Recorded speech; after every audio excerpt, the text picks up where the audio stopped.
took home the rest of the Slurpee and put it in my freezer and saved it for breakfast. This is me trying to make the world's biggest Slurpee at 7-Eleven because it's National Bring Your Own Cup Day. Oh, this is a cup. I can't do this.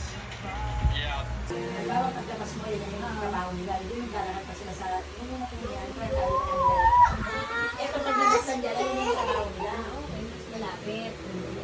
Kasama natin yung mga tao. Alam mo, sa atin ang nagawin. Eh, siguro nagsa-cellphone. Mainit, kaya mapatay na.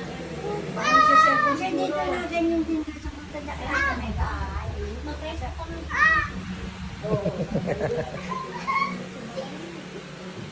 Lalo na dumakamit sa ita. Ito, Ay, tulad nga ito, be. Nasa namin, pang mayabang na iPhone na namin pang ganun. Oo nga yung kinuha ni Maya. Ito? Iba naman yun eh. Share daw. Ito akin tapos ito. Ayan si tata, yan. Si tata, yan talaga. Papi! Papi yan. Pinagot ko. Ayaw ko makilagot. Magkakaunti ang kita dyan. Hindi, hindi, mas masarap yung coke. Ikaw, akin na, kuha na kita sa baso. Gusto mo marami eh. Dapat sa baso. Hindi yan tahutay. Ice cream yan. Oo ah. Ako sa cup.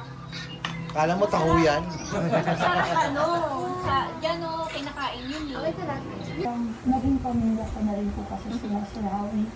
Regardless if hindi ko alam ang mga pangalan nila by face. Di ba ang dagal man, yaman-yaman rin yung ano nung ano. Yung kanyang Laki rin ng bahay pagkasakit. Sure daw naman sila. Mayaman din masisiyat. Alam mo mga lo kasi Very, very much. sobrang napaka down to earth nila. Yung trabaho nun eh. Hmm?